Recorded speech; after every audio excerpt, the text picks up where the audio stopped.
ಆತ್ಮೀಯ ವಿದ್ಯಾರ್ಥಿ ಮಿತ್ರರೇ, ನಾನು ನಿಮ್ಮ ಚನ್ನಬಸವಯ್ಯ ಹುರುಳಿ ಆಳ್ಮಠ. ಕುರುಗೋಡಿನ ಸರ್ಕಾರಿ ಪ್ರಥಮ ದರ್ಜೆ ಕಾಲೇಜಿನ ಅರ್ಥಶಾಸ್ತ್ರ ವಿಭಾಗದಲ್ಲಿ ಸಹ ಪ್ರಾಧ್ಯಾಪಕನಾಗಿ ಕಾರ್ಯವನ್ನು ನಿರ್ವಹಿಸ್ತಾ ಇದ್ದೇನೆ. ಇಂದು ನಾನು ತಮ್ಮ ಮುಂದೆ ತಂದಿರತಕ್ಕಂತಹ ವಿಷಯ ಸಾರ್ವಜನಿಕ ಹಣಕಾಸು ಮತ್ತು ಖಾಸಗಿ ಹಣಕಾಸಿನ ನಡುವೆ ಇರತಕ್ಕಂತಹ ವ್ಯತ್ಯಾಸಗಳು. ನಿಮಗೆ ಹಣಕಾಸು ನಿರ್ವಹಣೆ ಸಾಮಾನ್ಯವಾಗಿ ಎಲ್ಲ ಕಡೆ ಒಂದೇ ಥರನಾಗಿದ್ದರೆ ಅನುಕೂಲ. ಹೇಗೆ? ಹಲವಾರು ಸಾಮ್ಯತೆಗಳನ್ನು ಕಾಣ್ತೇವೆ ಅವೆರಡರ ನಡುವೆ ವಿದ್ಯಾರ್ಥಿ ಮಿತ್ರರೇ. ಏನು? ಉದ್ದೇಶ ಒಂದೇ ಆಗಿರ್ತದೆ. ನಾನು ವೆಚ್ಚವನ್ನು ಮಾಡ್ತೇನೆ ಅಂತಂದರೆ ನನಗೆ ಯೋಗಕ್ಷೇಮ ಆಗಬೇಕು. ಸರ್ಕಾರ ವೆಚ್ಚ ಮಾಡ್ತದಂದರೆ ಸಮಾಜದ ಯೋಗಕ್ಷೇಮ ಆಗಬೇಕು. ಅಂದರೆ ನಿಮಗೆ ಎರಡರ ಉದ್ದೇಶ ಬಯಕೆಗಳ ತೃಪ್ತಿಯೇ ಹೊರತು ಬೇರೇನೂ ಅಲ್ಲ. ಉದ್ದೇಶ ಏನಪ್ಪ ಅಂತಂದರೆ ಬಯಕೆಗಳ ತೃಪ್ತಿ. ನನಗೂ ಬಯಕೆ ತೃಪ್ತಿ ಆಗಬೇಕು. ಸರ್ಕಾರದ ಬಯಕೆ ಏನು? ಜನಗಳ ಯೋಗಕ್ಷೇಮ ಸರ್ಕಾರದ ಬಯಕೆ ಅದು ತೃಪ್ತಿ ಆಗಬೇಕು. ರಸ್ತೆ ನಿರ್ಮಾಣ ಆಗಬೇಕು, ಅಣೆಕಟ್ಟೆಗಳು ನಿರ್ಮಾಣ ಆಗಬೇಕು, ಸಂಪರ್ಕ ವ್ಯವಸ್ಥೆ, ಆರೋಗ್ಯ ವ್ಯವಸ್ಥೆ, ಶಿಕ್ಷಣ ವ್ಯವಸ್ಥೆ ಎಲ್ಲವೂ ಕೂಡ ಸುಧಾರಿಸಬೇಕು. ಅದು ಅದರ ಉದ್ದೇಶ. ಅದು ಅಗತ್ಯ ಬಿದ್ದಾಗ ಸಾಲವನ್ನು ಪಡ್ಕೊಳ್ಳುತ್ತದೆ. ನಾವು ಸಾಲವನ್ನು ಪಡ್ಕೊಳ್ತೇವೆ, ಸರ್ಕಾರವೂ ಕೂಡ ಸಾಲವನ್ನು ಪಡ್ಕೊಳ್ತದೆ ಅಗತ್ಯ ಬಿದ್ದಾಗ. ನಂತರದಲ್ಲಿ ಮರುಪಾವತಿ, ನಾನೂ ಮರುಪಾವತಿ ಮಾಡಬೇಕು ಮತ್ತು ಸರ್ಕಾರವೂ ಕೂಡ ಮರುಪಾವತಿ ಮಾಡಬೇಕು. ಆಮೇಲೆ ಎರಡೂ ಕಡೆ ದಕ್ಷ ನಿರ್ವಹಣೆ ಅತ್ಯಗತ್ಯ. ಇವಿಷ್ಟು ಹೋಲಿಕೆಗಳು ವಿದ್ಯಾರ್ಥಿ ಮಿತ್ರರೇ. ಹೋಲಿಕೆಗಳು ಭಾಳಷ್ಟು ಕಡಿಮೆ ಇದೆ, ಆದರೆ ವ್ಯತ್ಯಾಸಗಳು ಮಾತ್ರ ಬಹಳಷ್ಟಿವೆ. ಅವೆಲ್ಲವನ್ನು ತಿಳಿಸಿಕೊಡ್ತಕ್ಕಂತಹ ಪ್ರಯತ್ನವನ್ನು ಮಾಡ್ತೇನೆ ವಿದ್ಯಾರ್ಥಿ ಮಿತ್ರರೇ. ನನ್ನ ಈ ಪ್ರಯತ್ನ ನಿಮಗೆ ಇಷ್ಟ ಆಯಿತು ಅಂತಂದರೆ ಲೈಕ್ ಮಾಡಿ, ನನ್ನ ಅರ್ಥದೀಪ ಚಾನಲ್ಗೆ ಸಬ್ಸ್ಕ್ರೈಬ್ ಮಾಡಿಕೊಳ್ಳಿ ಮತ್ತು ನಿಮ್ಮ ಮಿತ್ರರೊಂದಿಗೆ ಈ ವಿಡಿಯೋವನ್ನು ಹಂಚಿಕೊಳ್ಳಿ ವಿದ್ಯಾರ್ಥಿ ಮಿತ್ರರೇ. ಸಾರ್ವಜನಿಕ ಹಣಕಾಸು ಮತ್ತು ಖಾಸಗಿ ಹಣಕಾಸಿನ ನಡುವೆ ಸಾಕಷ್ಟು ವ್ಯತ್ಯಾಸಗಳನ್ನು ಕಾಣ್ತೇವೆ. ಇಲ್ಲಿ ಪ್ರಮುಖ 14 ವ್ಯತ್ಯಾಸಗಳನ್ನು ನಾನು ಗುರುತಿಸಿದ್ದೇನೆ. ಮೊದಲನೇದಾಗಿ ಗೌಪ್ಯತೆ ಸೀಕ್ರೆಸಿ ಅಂತ ಹೇಳ್ತೇವೆ. ವಿದ್ಯಾರ್ಥಿ ಮಿತ್ರರೇ, ಖಾಸಗಿ ಹಣಕಾಸು ಸಂಪೂರ್ಣವಾಗಿ ಗೌಪ್ಯತೆಯಿಂದ ಕೂಡಿರುತ್ತದೆ. ಯಾವುದೇ ವ್ಯಕ್ತಿ ಅಥವಾ ಕುಟುಂಬ ಅಥವಾ ಉದ್ಯಮ ಸಂಸ್ಥೆ ತನ್ನ ವೈಯಕ್ತಿಕ ಹಣಕಾಸಿನ ವ್ಯವಹಾರವನ್ನು ತೆರೆದಿಡೋದಿಲ್ಲ. ನನ್ನ ಆದಾಯ ಇಷ್ಟು ಬರ್ತದೆ, ನಾನು ಇಷ್ಟು ಖರ್ಚು ಮಾಡ್ತೀನಿ, ಯಾರಿಗೂ ಕೂಡ ಹೇಳೋದಿಲ್ಲ ಸಾಮಾನ್ಯವಾಗಿ. ಅಂದರೆ ಗೌಪ್ಯತೆಯನ್ನು ಕಾಯ್ದುಕೊಳ್ತಾನೆ ವ್ಯಕ್ತಿ. ಖಾಸಗಿ ಹಣಕಾಸಿನಲ್ಲಿ ಗೌಪ್ಯತೆಯನ್ನು ಕಾಣ್ತೇವೆ. ಆದರೆ ಸಾರ್ವಜನಿಕ ಹಣಕಾಸು ಸಂಪೂರ್ಣವಾಗಿ ಬಹಿರಂಗವಾಗಿರ್ತದೆ. ನಿಮಗೆ ಸಾಮಾನ್ಯವಾಗಿ ಬಹಿರಂಗ ಚರ್ಚೆ ನಡೀತದೆ ಸಾರ್ವಜನಿಕ ಹಣಕಾಸಿನ ಬಗ್ಗೆ. ಸರ್ಕಾರದ ಆದಾಯ ಎಷ್ಟಿದೆ, ಸರ್ಕಾರದ ವೆಚ್ಚ ಎಷ್ಟಿದೆ, ಸರ್ಕಾರ ಎಷ್ಟು ಸಾಲ ಮಾಡಿತು, ಮುಂಗಡಪತ್ರ ಎಂಥ ಮುಂಗಡಪತ್ರವನ್ನು ಮಂಡನೆ ಮಾಡಲಾಗಿದೆ, ಇವೆಲ್ಲವುಗಳನ್ನು ಆಗಿದ್ದಾಗೆ ಚರ್ಚೆ ಮಾಡ್ತಲೇ ಇರ್ತಾರೆ. ಅಂದರೆ ಸಾರ್ವಜನಿಕ ಪಬ್ಲಿಕ್ ಡೊಮೈನಲ್ಲಿ ನಿಮಗೆ ಎಲ್ಲದೂ ಕೂಡ ಸಿಗ್ತಾ ಇರ್ತದೆ, ಲಭ್ಯ ಇರ್ತದೆ. ಜೊತೆಗೆ ಅದನ್ನು ಜನಪ್ರತಿನಿಧಿಗಳ ಸಭೆಯಲ್ಲಿ ಮಂಡನೆ ಮಾಡಲಾಗ್ತದೆ. ಕೇಂದ್ರ ಸರ್ಕಾರ ಸಂಸತ್ತಿನಲ್ಲಿ ಮಂಡನೆ ಮಾಡ್ತದೆ, ರಾಜ್ಯ ಸರ್ಕಾರ ವಿಧಾನಸಭೆಯಲ್ಲಿ ಮಂಡನೆ ಮಾಡ್ತದೆ ಮತ್ತು ಸ್ಥಳೀಯ ಸಂಸ್ಥೆಗಳು ತಮ್ಮ ಜನಪ್ರತಿನಿಧಿ ಸಭೆಗಳಲ್ಲಿ ಆ ಮುಂಗಡ ಪತ್ರವನ್ನು ಮಂಡನೆ ಮಾಡ್ತಾರೆ ವಿದ್ಯಾರ್ಥಿ ಮಿತ್ರರೇ. ಆದಾಯ ಎಷ್ಟು ಬರ್ತದೆ, ಖರ್ಚು ಎಷ್ಟಾಗ್ತದೆ, ಏನೇನು ಮಾಡ್ತಾ ಇದ್ದೀವಿ, ಇದರಲ್ಲಿ ಎಲ್ಲವನ್ನು ಸಂಪೂರ್ಣವಾಗಿ ತೆರೆದಿಡ್ತಕ್ಕಂತಹ ಪ್ರಯತ್ನವನ್ನು ಮಾಡ್ತೇವೆ. ಆದರೆ ಖಾಸಗಿ ಹಣಕಾಸಿನಲ್ಲಿ ಸಂಪೂರ್ಣವಾಗಿ ಗೌಪ್ಯತೆಯನ್ನು ಕಾಣ್ತೇವೆ ವಿದ್ಯಾರ್ಥಿ ಮಿತ್ರರೇ. ಸಾರ್ವಜನಿಕ ಹಣಕಾಸಿನಲ್ಲಿ ಗೌಪ್ಯತೆ ಇಲ್ಲ, ಎಲ್ಲವೂ ಕೂಡ ಬಹಿರಂಗವೇ, ಯಾವುದನ್ನು ಕೂಡ ಗೌಪ್ಯವಾಗಿಡೋದಿಲ್ಲ. ಎರಡನೇ ವ್ಯತ್ಯಾಸ ಆದಾಯದ ಮೂಲಗಳು. ವ್ಯಕ್ತಿ, ಕುಟುಂಬ ಅಥವಾ ಖಾಸಗಿ ಸಂಸ್ಥೆಯ ಆದಾಯದ ಮೂಲಗಳು ಬಹಳಷ್ಟು ಕಡಿಮೆ ಇರ್ತದೆ. ಪರಿಮಿತ ಆದಾಯದ ಮೂಲಗಳನ್ನು ನಮಗೆ ಖಾಸಗಿ ಹಣಕಾಸು ಹೊಂದಿದೆ. ಯಾವ್ಯಾವು? ಕೂಲಿ, ವೇತನ, ಬಡ್ಡಿ, ಬಾಡಿಗೆ, ಲಾಭಾಂಶ, ಪ್ರಾಫಿಟ್ ಆ್ಯಂಡ್ ಡಿವಿಡೆಂಡ್ ಅಂತ ಹೇಳ್ತೇವೆ. ಲಾಭಾಂಶ ಇತ್ಯಾದಿ. ಇವೆಲ್ಲವೂ ಕೂಡ ಖಾಸಗಿ ಹಣಕಾಸಿನ ಆದಾಯದ ಮೂಲಗಳು. ಆದರೆ ಸರ್ಕಾರಕ್ಕೆ ನಿಮಗೆ ಸಾಕಷ್ಟು ಪ್ರಮಾಣದಲ್ಲಿ ಆದಾಯಗಳು ಬರ್ತವೆ. ಸರ್ಕಾರದ ಆದಾಯದ ಮೂಲಗಳು ಬಹಳಷ್ಟಿದ್ದಾವೆ, ವಿಶಾಲವಾಗಿದ್ದಾವೆ, ವಿಸ್ತೃತವಾಗಿದ್ದಾವೆ. ಬಹಳಷ್ಟು ಆದಾಯದ ಮೂಲಗಳನ್ನು ಸರ್ಕಾರ ಹೊಂದಿದೆ. ತೆರಿಗೆಗಳಿರ್ಬೋದು, ಶುಲ್ಕಗಳಿರ್ಬೋದು, ದಂಡಗಳಿರ್ಬೋದು, ಸಾರ್ವಜನಿಕ ಉದ್ಯಮಗಳ ಲಾಭದ ಪ್ರಮಾಣ ಇರ್ಬೋದು, ದಾನ, ಸಹಾಯಧನಗಳು, ಮಟ್ಟುಗೋಲಾದ ಆಸ್ತಿಗಳು, ವಿಶೇಷ ತೆರಿಗೆಗಳನ್ನು ಆಗಿದ್ದಾಗೆ ಸರ್ಕಾರ ಆಗ್ತಾ ಇರ್ತದೆ. ವಿಶೇಷ ತೆರಿಗೆಗಳು, ಸಾರ್ವಜನಿಕ ಉದ್ಯಮಗಳ ಲಾಭ, ಇವೆಲ್ಲವೂ ಕೂಡ ನಿಮಗೆ ಆದಾಯದ ಮೂಲಗಳಾಗಿವೆ. ಅಂದರೆ ಖಾಸಗಿ ಹಣಕಾಸಿನಲ್ಲಿ ವ್ಯಕ್ತಿ ಪರಿಮಿತ ಆದಾಯದ ಮೂಲಗಳನ್ನು ಹೊಂದಿದರೆ ಸರ್ಕಾರ ಸಾಕಷ್ಟು ಪ್ರಮಾಣದ ಆದಾಯದ ಮೂಲಗಳನ್ನು ಹೊಂದಿರ್ತದೆ ವಿದ್ಯಾರ್ಥಿ ಮಿತ್ರರೇ. ಮೂರನೆಯ ವ್ಯತ್ಯಾಸ ಏನಪ್ಪ ಅಂತಂದರೆ ಹೊಂದಾಣಿಕೆ. ನಿಮಗೆ ಖಾಸಗಿ ಹಣಕಾಸಿನಲ್ಲಿ ನಾನಿರ್ಬೋದು ಅಥವಾ ನೀವಿರ್ಬೋದು ಅಥವಾ ಇನ್ನಾರೇ ಇರ್ಬೋದು, ಏನು ಮಾಡ್ತೇವೆ ನಾವು, ನಮ್ಮ ಆದಾಯವನ್ನು ಖರ್ಚಿಗೆ ಹೊಂದಿಕೆ ಮಾಡ್ತೇವೆ. ಆದಾಯ ಎಷ್ಟಿದೆಯೋ ಅಷ್ಟು ಮಾತ್ರ ಖರ್ಚು ಮಾಡ್ತೇವೆ, ಅಥವಾ ಅದಕ್ಕಿಂತಲೂ ಕಡಿಮೆ ಪ್ರಮಾಣದಲ್ಲಿ ಖರ್ಚು ಮಾಡ್ತೇವೆ. ಭವಿಷ್ಯಕ್ಕಾಗಿ ನಾವು ಉಳಿತಾಯ ಮಾಡ್ತೇವೆ, ಹಾಗಾಗಿ ಅದಕ್ಕಿಂತಲೂ ಕಡಿಮೆ ಪ್ರಮಾಣದಲ್ಲಿ ಖರ್ಚು ಮಾಡ್ತೇವೆ. ಅಂದರೆ ಆದಾಯ ಎಷ್ಟಿದೆಯೋ ಅಷ್ಟು ಮಾತ್ರ ಯೋಜನೆಯನ್ನು ರೂಪಿಸ್ತೇವೆ, ಅದಕ್ಕಿಂತ ಹೆಚ್ಚಿನ ಪ್ರಮಾಣದ ಯೋಜನೆಯನ್ನು ರೂಪಿಸೋದಿಲ್ಲ. ಆದರೆ ಸರ್ಕಾರ ಹಾಗಲ್ಲ. ಈ ವರ್ಷದ ಖರ್ಚನ್ನು ನೋಡ್ಕೊಂಡ್ಬಿಟ್ಟು ಅದರ ಆಧಾರದ ಮೇಲೆ ಆದಾಯವನ್ನು ಸೃಷ್ಟಿಸಿಕೊಳ್ತಕ್ಕಂತಹ ಕೆಲಸವನ್ನು ಮಾಡ್ತದೆ ವಿದ್ಯಾರ್ಥಿ ಮಿತ್ರರು. ಅಂದರೆ ಮೂಲಭೂತ ವ್ಯತ್ಯಾಸವನ್ನು, ಹೊಂದಾಣಿಕೆಯನ್ನು ನಾವು ನೋಡ್ತೇವೆ. ಸಾರ್ವಜನಿಕ ಹಣಕಾಸಿನ ವೆಚ್ಚಕ್ಕೆ ಅನುಗುಣವಾಗಿ ಆದಾಯವನ್ನು ಸೃಷ್ಟಿಸಿಕೊಳ್ಳುತ್ತದೆ ಸರ್ಕಾರ. ಎಷ್ಟಿದೆ ವೆಚ್ಚ, ಎಷ್ಟಿದೆ, ಈ ವರ್ಷ ಇಷ್ಟು ಕೋಟಿ ವೆಚ್ಚ ಆಗ್ತದೆ, ಅದಕ್ಕೆ ಸರಿಯಾಗಿ ಆದಾಯವನ್ನು, ಇಷ್ಟು ಕೋಟಿ ಆದಾಯ ಬೇಕಾಗ್ತದೆ ಅಂತಕ್ಕಂಥದ್ದನ್ನು ನೋಡಿ ಸೃಷ್ಟಿಸಿಕೊಳ್ತದೆ. ತೆರಿಗೆಗಳನ್ನು ಹೆಚ್ಚು ಮಾಡ್ತಕ್ಕಂಥದ್ದು, ಹೊಸ ತೆರಿಗೆಗಳನ್ನು ಇಂಟ್ರೊಡ್ಯೂಸ್ ಮಾಡ್ತಕ್ಕಂಥದ್ದು, ಅಥವಾ ಹಳೆ ಬಾಕಿ ತೆರಿಗೆಗಳನ್ನು ವಸೂಲು ಮಾಡ್ತಕ್ಕಂಥದ್ದು, ಹೀಗೆ ಈ ಹಲವಾರು ಕಾರ್ಯಕ್ರಮಗಳನ್ನು ಮಾಡ್ತದೆ ಸರ್ಕಾರ ವಿದ್ಯಾರ್ಥಿ ಮಿತ್ರರೇ. ಆದರೆ ವ್ಯಕ್ತಿ ಯಾವಾಗಲೂ ಕೂಡ ಆದಾಯವನ್ನು ಖರ್ಚಿಗೆ ಹೊಂದಿಕೆ ಮಾಡ್ತಾನೆ. ಸರ್ಕಾರ ನಿಮಗೆ ಖರ್ಚಿಗೆ ಸರಿಯಾಗಿ ಆದಾಯವನ್ನು ಹೊಂದಿಸ್ಕೊಳ್ತದೆ.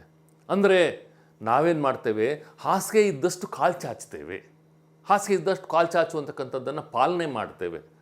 ಆದರೆ ಸರ್ಕಾರ ಕಾಲನ್ನು ಚಾಚಿಬಿಟ್ಟು ಅದಕ್ಕೆ ಸರಿಯಾಗಿ ಹಾಸಿಗೆಯನ್ನು ಅಡ್ಜಸ್ಟ್ ಮಾಡ್ಕೊಳ್ತದೆ, ಹೊಂದಿಸ್ಕೊಳ್ತದೆ ವಿದ್ಯಾರ್ಥಿ ಮಿತ್ರರೇ. ನೆಕ್ಸ್ಟ್ ವ್ಯತ್ಯಾಸ, ವೆಚ್ಚದ ಸ್ವರೂಪ. ಏನು ವೆಚ್ಚದ ಸ್ವರೂಪ, ಏನು ವ್ಯತ್ಯಾಸ? ಖಾಸಗಿ ಹಣಕಾಸಿನಲ್ಲಿ ವೆಚ್ಚ ಮಾಡ್ತಕ್ಕಂಥದ್ದು ಎಲ್ಲವೂ ಕೂಡ ವೈಯಕ್ತಿಕ ಲಾಭದ ಉದ್ದೇಶವನ್ನು ಹೊಂದಿರ್ತದೆ, ವೈಯಕ್ತಿಕ ಯೋಗಕ್ಷೇಮವನ್ನು ಹೊಂದಿರ್ತದೆ.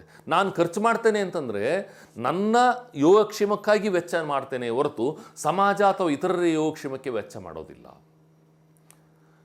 ವ್ಯಕ್ತಿಯ ಯೋಗಕ್ಷೇಮ, ಕುಟುಂಬದ ಯೋಗಕ್ಷೇಮ, ಸಂಸ್ಥೆಯ ಯೋಗಕ್ಷೇಮಕ್ಕಾಗಿ ವೆಚ್ಚವನ್ನು ಮಾಡ್ತೇವೆ ಖಾಸಗಿ ಹಣಕಾಸಿನಲ್ಲಿ.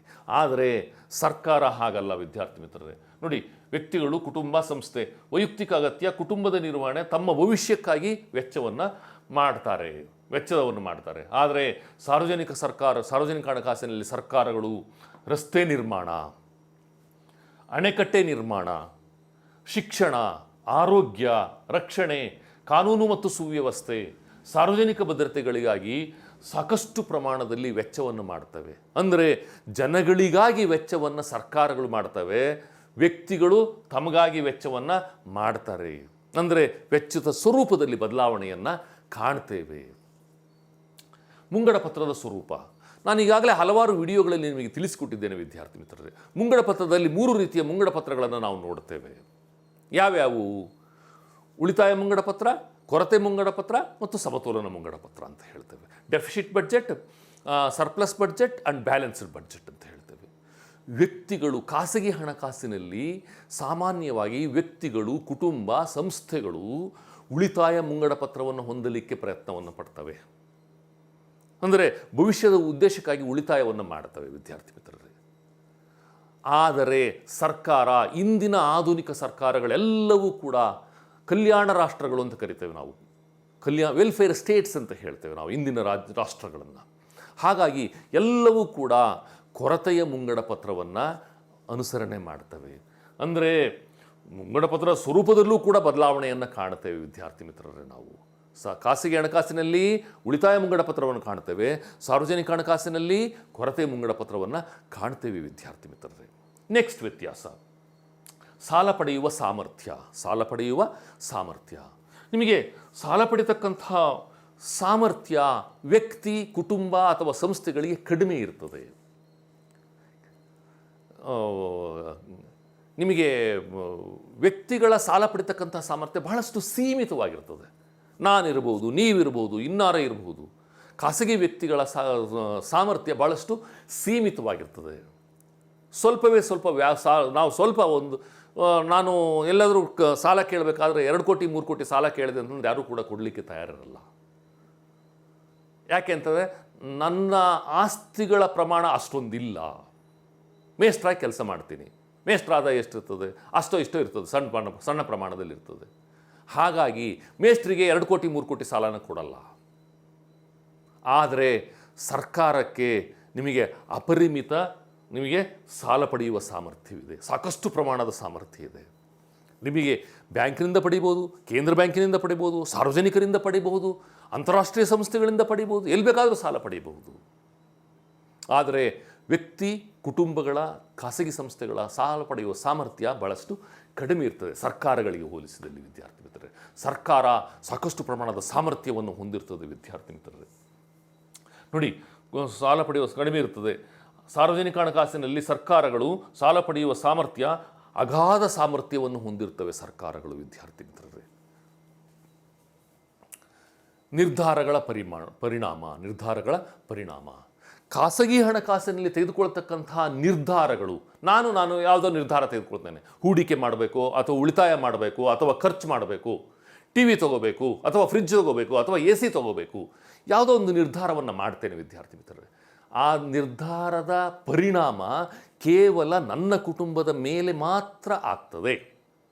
ಆದರೆ ಅದು ಏನೇ ಆದರೂ ಕೂಡ ಒಳ್ಳೆಯದಿರ್ಬೋದು ಅಥವಾ ಕೆಟ್ಟದ್ದು, ಯಾವುದಾದ್ರೂ ನನ್ನ ಕುಟುಂಬದ ಮೇಲೆ ಮಾತ್ರ ಆಗ್ತದೆ. ಸಮಾಜಕ್ಕೆ ಅದರಿಂದ ಯಾವ ನಷ್ಟವೂ ಸಂಭವಿಸುವುದಿಲ್ಲ.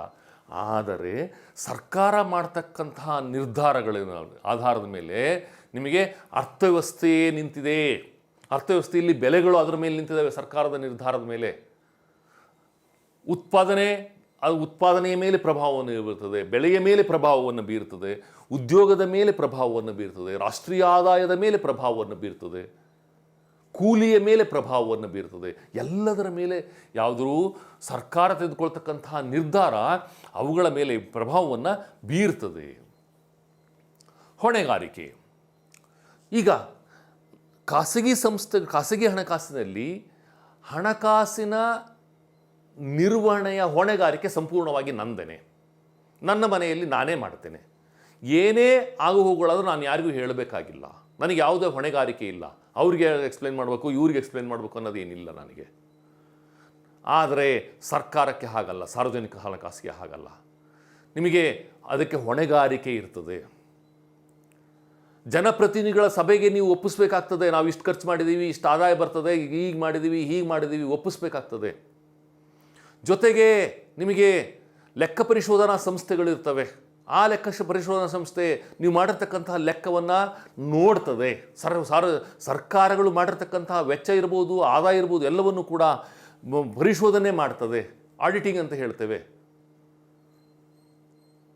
ನಿಮಗೆ ಅಕೌಂಟೆಂಟ್ ಜನರಲ್ ಅಂತ ಇರ್ತಾರೆ, ಅವರು ನೋಡ್ತಾರೆ ಲೆಕ್ಕಗಳನ್ನು, ಸರ್ಕಾರ ಮಾಡ್ತಕ್ಕಂಥ ಲೆಕ್ಕಗಳನ್ನು ನೋಡ್ತಾರೆ, ಟಿಪ್ಪಣಿಗಳನ್ನು ಮಾಡ್ತಾರೆ. ಅಂದರೆ ನಿಮಗೆ ಹೊಣೆಗಾರಿಕೆ ಇದೇ. ಲೆಕ್ಕ ಪರಿಶೋಧನಾ ಸಂಸ್ಥೆಗಳಿಗೆ ಲೆಕ್ಕ ಹೇಳಬೇಕಾಗ್ತದೆ, ಜನಪ್ರತಿನಿಧಿಗಳಿಗೆ ಲೆಕ್ಕ ಹೇಳಬೇಕು, ಸಾರ್ವಜನಿಕರಿಗೆ ಲೆಕ್ಕವನ್ನು ಹೇಳಬೇಕಾಗ್ತದೆ. ಆದರೆ ನಾನು ನನ್ನ ಹಣಕಾಸಿನ ವ್ಯವಹಾರಗಳನ್ನು ಯಾರಿಗೂ ಕೂಡ ಹೇಳಬೇಕಾಗಿಲ್ಲ. ಅಂದರೆ ಯಾವುದೇ ಹೊಣೆಗಾರಿಕೆ ನನಗೆ ಇಲ್ಲ. ಕಡ್ಡಾಯದ ಲಕ್ಷಣ.